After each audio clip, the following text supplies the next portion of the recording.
Hello student, chemistry in everyday life दैनिक जीवन में रसायन का ये वीडियो नंबर 2 है। लास्ट वीडियो में हम डिस्कस कर रहे थे क्लासिफिकेशन ऑफ ड्रग की क्लासिफिकेशन, ड्रग्स के वर्गीकरण के बारे में। अगला टॉपिक हमारा नेक्स्ट टॉपिक है that is designing a drug. किसी भी ड्रग को किस तरीके से बनाया जाता है। नेक्स्ट टॉपिक है that is designing a drug. तो इसका सिंपल सा मतलब होता है कि ड्रग को किस तरीके से डिजाइन किया गया है। ड्रग को बनाते समय, डिजाइन करते समय, ड्रग को बनाते समय किन बातों को ध्यान में रखा जाता है। क्लियर। तो ड्रग को बनाते समय मेनली 2 बातों को ध्यान में रखा जाता है। 2 चीजों को इम्पोर्टेंट रख करके तब ड्रग बनाया जाता है। तो 2 इम्पोर्टेंट कंसिडरेशन 2 हैं। 2 इम्पोर्टेंट कंसिडरेशन, 2 बातों को ध्यान में रख करके ड्रग्स को बनाया जाता है। कौन कौन से हैं 2 इम्पोर्टेंट कंसिडरेशन। पहला, फर्स्ट है that is drug target. Drug target first है हमारा ड्रग टारगेट। और सेकेंड वन है that is drug metabolism. Drug metabolism. Clear. तो ड्रग बनाते समय 2 बातों का स्पेशली ध्यान रखा जाता है कि उसका ड्रग का क्या टारगेट है और ड्रग की क्या मेटाबॉलिज्म है। क्लियर है। सबसे पहले ड्रग टारगेट। अब जो भी दवाइयाँ, जो भी ड्रग्स हम लेते हैं तो उसका कोई न कोई टारगेट होता है। और हमने बताया है कि ड्रग का टारगेट क्या होता है, मैक्रोमोलिक्यूल्स होते हैं। मैक्रोमोलिक्यूल्स मतलब carbohydrate, protein, lipid, nucleic acid. इनसे बॉडी में ड्रग जाने के बाद इनसे इंटरेक्ट हो करके तब अपना एक्शन दिखाते हैं। क्लियर, अपना काम करते हैं। तो फर्स्ट हम डिस्कस करेंगे that is drug target. Drug का क्या टारगेट होता है। क्लियर। तो ड्रग टारगेट है फर्स्ट दैट इज ड्रग जो है यूजुअली, ड्रग किससे इंटरेक्ट करते हैं। Drugs usually interact with biomolecules. Drugs जो है स्पेशली किससे इंटरेक्ट करते हैं, बायोमोलिक्यूल्स। कौन कौन से, such as carbohydrates, lipid,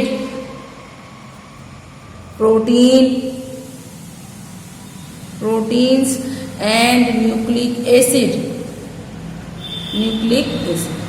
clear. तो ड्रग्स जो हैं वो ड्रग का प्रत्येक ड्रग का कोई ना कोई टारगेट होता है। और वो टारगेट क्या है, वो ड्रग्स जो हैं किससे जा करके जुड़ते हैं। तो ड्रग्स जो हैं वो बायोमोलिक्यूल से जा करके, उनका टारगेट क्या होता है, बायोमोलिक्यूल होता है। वो बायोमोलिक्यूल से जा करके इंटरेक्ट करते हैं। वो बायोमोलिक्यूल कौन कौन से हो सकते हैं, जैव अणु, कार्बोहाइड्रेट से जुड़ सकता है। मतलब ड्रग का टारगेट क्या हो सकता है, कार्बोहाइड्रेट हो सकता है, लिपिड हो सकता है, प्रोटीन हो सकता है, या फिर न्यूक्लिक एसिड हो सकता है। क्लियर। दीज आर कॉल्ड, इसे ही हम क्या कहते हैं, these are called drug target. Clear. तो यदि पूछा जाए कि ड्रग का टारगेट क्या होता है तो आप बताएंगे दैट इज बायोमोलिक्यूल। ड्रग के टारगेट क्या होते हैं, बायोमोलिक्यूल होते हैं। और ड्रग बनाते समय इस चीज को ध्यान में रखा जाता है कि जो ड्रग बनाया गया उसका कोई न कोई टारगेट हो। उसमें से वो टारगेट में वो कोई भी हो सकता है, कार्बोहाइड्रेट भी हो सकता है, प्रोटीन भी हो सकता है, लिपिड भी हो सकता है, न्यूक्लिक एसिड भी होता है। लेकिन इनमें से ही कोई हो जिससे जा करके वो बॉडी के अंदर इंटरेक्ट होते हैं और इन्हें हम ड्रग टारगेट कहते हैं।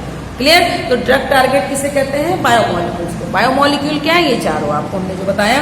सेकेंड है हमारा दैट इज ड्रग मेटाबॉलिज्म। और कहने का मतलब ड्रग को जब बनाया जाता है तो 2 बातें ध्यान में रखी जाती है। पहला ड्रग टारगेट, तो ड्रग टारगेट हमने देख लिया। दूसरा क्या है, ड्रग मेटाबॉलिज्म के बारे में। तो एक ड्रग जो है, अब देखिए लिखेंगे अ ड्रग ट्रेवल्स। जब भी हम किसी भी ड्रग को, किसी भी मेडिसिन को जब हम लेते हैं तो a drug travel through the human system,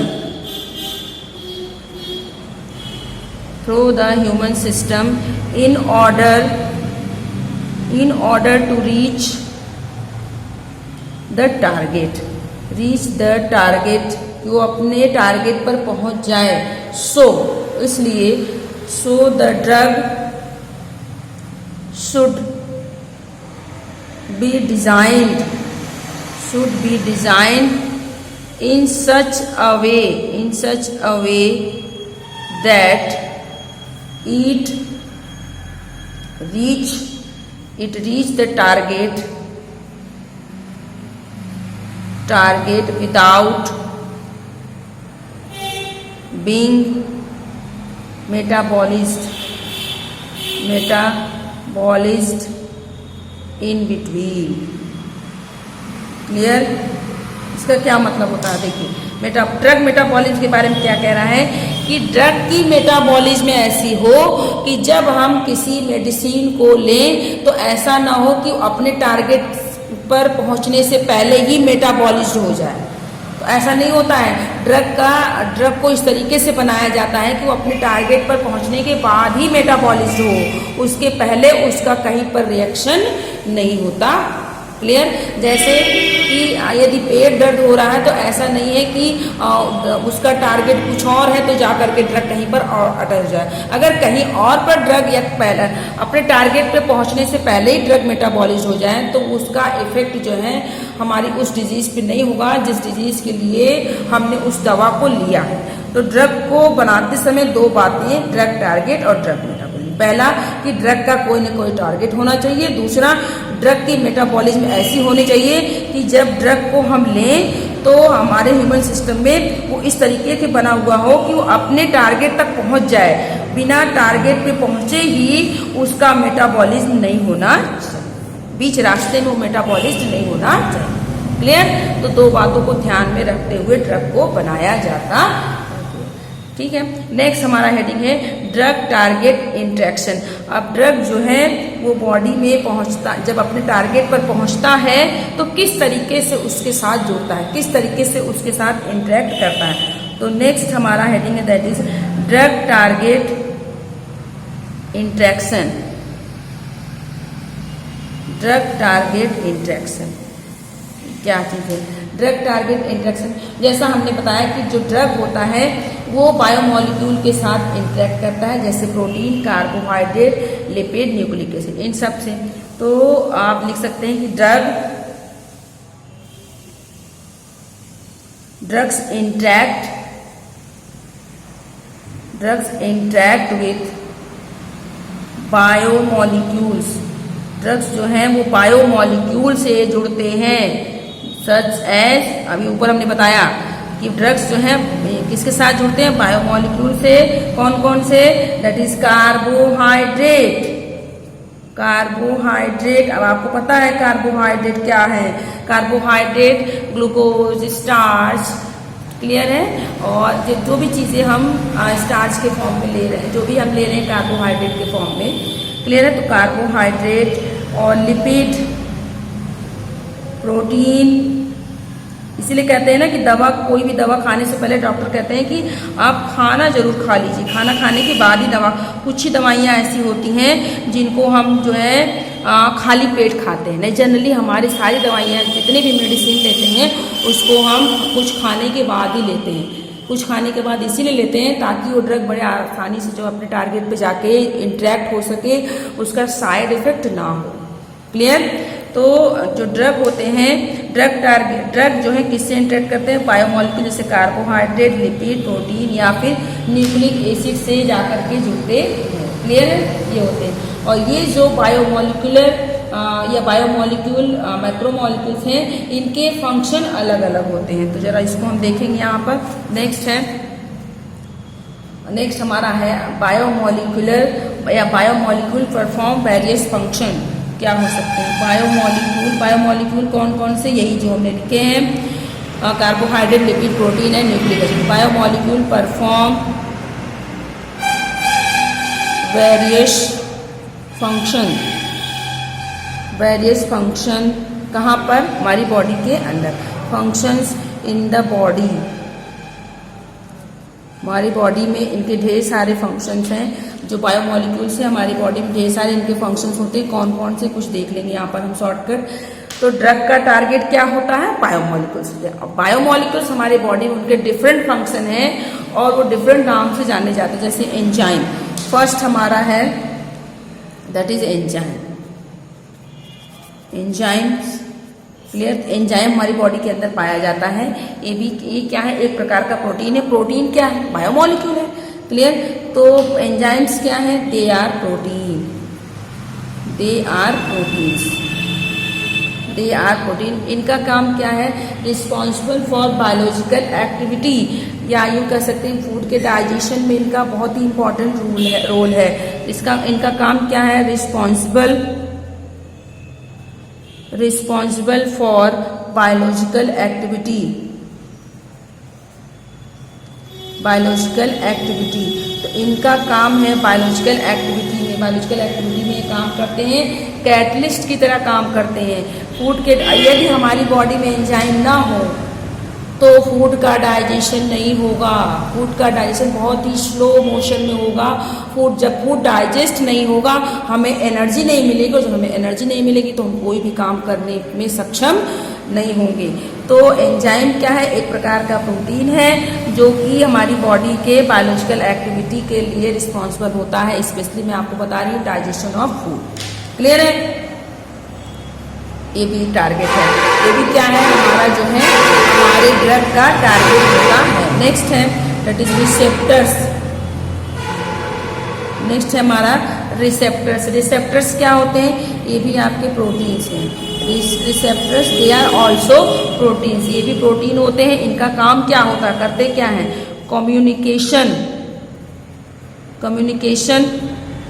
system, ये कम्युनिकेशन सिस्टम की तरह हमारी बॉडी में काम करते हैं। Communication system in the body, मतलब मैसेज को न्यूरोट्रांसमीटर की तरह ये मैसेज को एक जगह से दूसरे जगह ट्रांसफर करने का काम करते हैं। तो रिसेप्टर क्या है, प्रोटीन है जिनका काम है मैसेज को ट्रांसफर करना, क्लियर।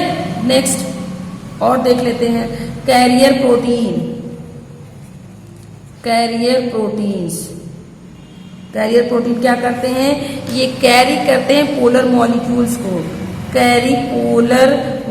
पोलर मॉलिक्यूल जो आयंस हैं हमारी बॉडी में, पोलर मॉलिक्यूल्स को। पोलर का मतलब जिनके ऐसे आयंस जिनके ऊपर, मतलब ऐसे जो है मॉलिक्यूल जिनके ऊपर क्या हो, आयंस हो। तो polar molecules around the cell, clear. तो कैरियर प्रोटीन क्या करते हैं, ऐसे प्रोटीन जो कि पोलर मॉलिक्यूल को कैरी करने का, पोलर मॉलिक्यूल को ढोने का काम करते हैं, क्लियर। नेक्स्ट है न्यूक्लिक एसिड्स क्या है, इनका क्या काम है, ये जेनेटिक इंफॉर्मेशन को ट्रांसफर करते हैं। Transfer of genetic information, transfer या coding of genetic information, transfer of genetic information.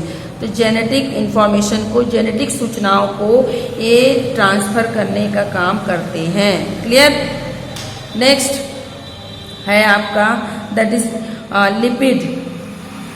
Lipids and carbohydrate. ये सब तो हमारे टारगेट है, ये ड्रग के टारगेट हैं। तो ड्रग का, इसमें हमने क्या देखा कि ड्रग जो है वो किस ड्रग का टारगेट क्या है, ड्रग का टारगेट बायोमोलिक्यूल है। बायोमोलिक्यूल में क्या क्या है, कार्बोहाइड्रेट है, लिपिड है, प्रोटीन है, न्यूक्लिक एसिड है। अब carbohydrate, lipid, protein, nucleic acid, इनका हमारी बॉडी में क्या काम है, हम इसको देख रहे हैं कि जो हमारे बायोमोलिक्यूल्स हैं उनका हमारी बॉडी में क्या रोल होता है। तो आप सब देख लिया हमने, क्या बच गया, लिपिड एंड कार्बोहाइड्रेट। तो लिपिड और कार्बोहाइड्रेट क्या करते हैं, ये स्ट्रक्चरल है, ये जो है structural part of the cell membrane, ये सेल मेम्ब्रेन के स्ट्रक्चरल पार्ट हैं। मतलब जो सेल मेम्ब्रेन होता है इसी से बना हुआ है, structural part of the cell membrane. किसी भी सेल की जो मेम्ब्रेन होती है उसका ये स्ट्रक्चरल पार्ट होता है। Structural part of the cell membrane कौन, आपके कार्बोहाइड्रेट और लिपिड, क्लियर। तो ये हो गया कि बॉडी में इनका क्या क्या रोल होता है। तो दिमाग, अब तक हमने क्या बताया, इसको हम फिर से रिवाइज करेंगे। ड्रग किसे कहते हैं, फिर मेडिसिन किसे कहते हैं। ड्रग क्या है, एक प्रकार का रासायनिक पदार्थ है जिसका मॉलिक्यूलर मास कम होता है, जो जाकर के बायोमोलिक्यूल से इंटरेक्ट करता है, क्लियर, और बायोलॉजिकल रिस्पॉन्स प्रोड्यूस करता है बॉडी में।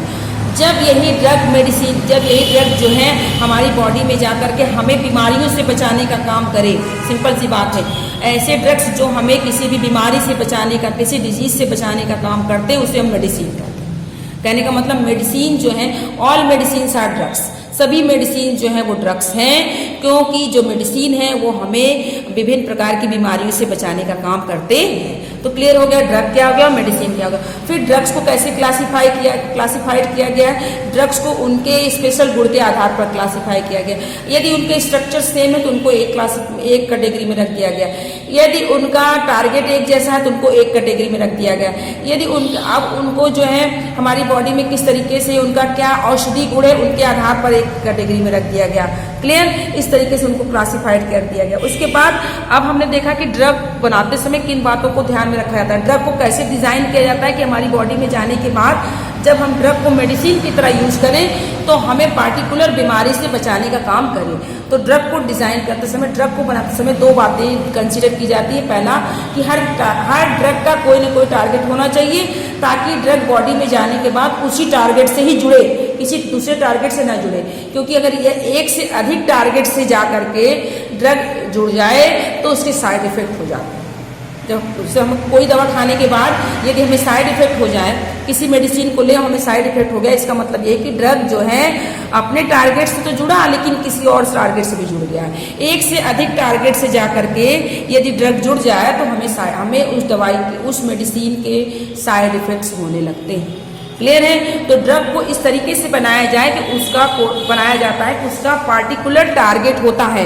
अब वो ड्रग के टारगेट क्या क्या हो सकते हैं? बायोमोलिक्यूल्स हो सकते हैं। कौन कौन से बायोमोलिक्यूल्स हैं आपके? कार्बोहाइड्रेट हो सकता है, प्रोटीन हो सकता है, लिपिड हो सकता है, न्यूक्लिक एसिड हो सकता है। इनमें से कोई एक ड्रग का टारगेट होगा। दूसरी बात, ड्रग को बनाते समय इस बात का ध्यान में रखा जाता है कि ड्रग जो है अपने टारगेट पर पहुंचने के बाद ही अपना काम करे, बीच में ही ड्रग अपना काम शुरू नहीं कर। क्लियर? जब हम किसी मेडिसिन को लें तो जब अपने बॉडी में अपने टारगेट पे पहुंचे तभी उसका काम शुरू हो, बीच में ही उसका काम शुरू नहीं होना चाहिए। क्लियर? नेक्स्ट, अब ड्रग टारगेट इंटरेक्शन। ड्रग जो है किससे, ड्रग का टारगेट क्या होता है, वो उससे इंटरेक्ट करते हैं। तो ड्रग जो है, ड्रग का टारगेट क्या है? प्रोटीन है, कार्बोहाइड्रेट है, लिपिड है, न्यूक्लिक एसिड। ड्रग इनसे बॉडी में जाकर के इनसे ही जुड़ते हैं।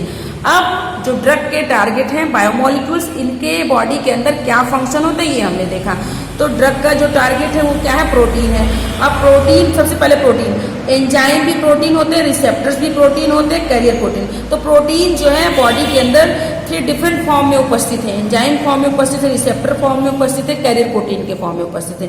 तो वह प्रोटीन जो एंजाइम की तरह काम करता है, मतलब एंजाइम जो कि प्रोटीन है वो हमारी बॉडी में फूड के डाइजेशन के लिए, बायोलॉजिकल एक्टिविटी के लिए, कैटलिस्ट के लिए ये रिस्पॉन्सिबल एज ए कैटलिस्ट का काम करता है। रिसेप्टर्स जो है प्रोटीन है जो क्या करता है, हमारी बॉडी में कम्युनिकेशन का काम करता है, मैसेज को एक जगह से दूसरी जगह स्थानांतरित करने का काम करता है। कैरियर प्रोटीन ये क्या करता है, ये पोलर मॉलिक्यूल्स को कैरी करने का काम करता है। न्यूक्लिक एसिड ये जेनेटिक इन्फॉर्मेशन को ट्रांसफर करने का काम करता है। लिपिड और कार्बोहाइड्रेट क्या है, ये सेल मेम्ब्रेन के स्ट्रक्चर पार्ट है। तो अब तक हमने यहाँ पर ये सारी बातें डिस्कस की। अब हम डिस्कस करेंगे कि ड्रग्स जो है, ड्रग्स का जो है हमारे चिकित्सीय रूप में, हमारे मेडिसिन के रूप में किस तरीके से, कहने का मतलब ये कि रसायन मतलब मेडिसिन में ड्रग्स का क्या यूज है, मेडिसिन के रूप में किस तरीके से यूज किए जाते हैं, स्पेशली हम पढ़ेंगे। तो नेक्स्ट है therapeutic action of different types of drug. Next topic है हमारा, that is therapeutic action of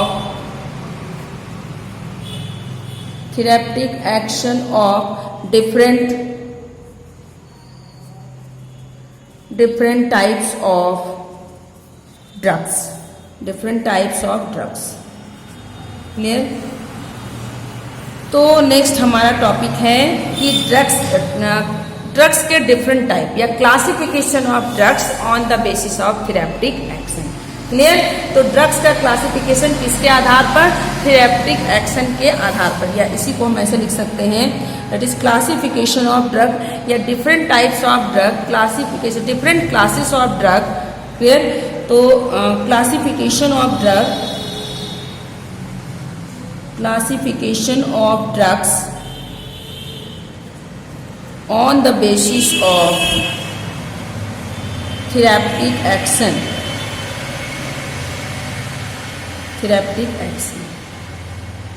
चिकित्सीय गुण के आधार पर जो है, चिकित्सीय गुण के आधार पर मेडिकल साइंस में दवाइयों के यूज के आधार पर, मेडिकल फील्ड में दवाइयों के यूज के आधार पर ड्रग्स का क्लासिफिकेशन, कि किस ड्रग को किस कैटेगरी के अंदर रखा गया है। तो डिफरेंट टाइप के क्लासिफिकेशन है, तो हम 1 बाय 1 स्टार्ट करेंगे। यहीं से हमारे अब जो मैं पढ़ाने जा रही हूँ, यहीं से हमारे बोर्ड एग्जाम में क्वेश्चन इस टॉपिक से ही स्टार्ट होता है। क्लियर, यहाँ से स्टार्ट होता है। फर्स्ट है दैट इज आंटा एसिड।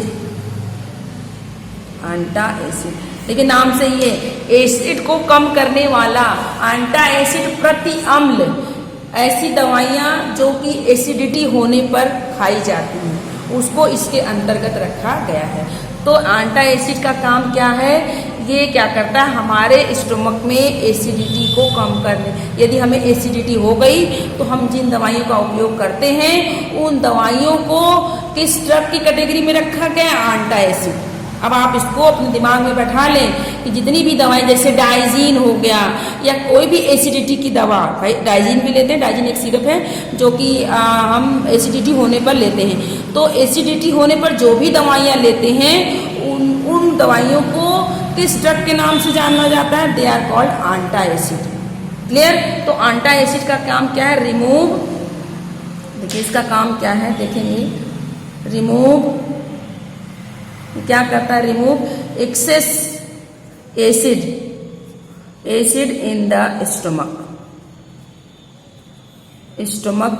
क्लियर, तो आंटा एसिड क्या काम करता है, ये पेट के अंदर जो है, स्टोमक के अंदर एसिड की ज़्यादा मात्रा को कम करने का काम करता है। तो एसिड की मात्रा कब कम होगी, जब वो किसी बेस से रिएक्ट करेगा। अम्ल जब किसी क्षार से रिएक्ट करेगा तो न्यूट्रल हो जाएगा और एसिडिटी कम होगा। तो एसिडिटी, आंटा एसिड का काम क्या है, या वो दवाइयाँ जो कि हमें तब हम लेते हैं जब हमारे अंदर, हमारी बॉडी में, स्टोमक में एसिड ज़्यादा हो जाए और उसको कम करना हो। तो क्या है, that is medicine, medicines which remove excess acid, remove excess acid in the stomach, जो भी हमने ऊपर लिखा, in the stomach, and raise the pH to appropriate level। Clear, तो आगे हम नेक्स्ट वीडियो में डिस्कस करेंगे।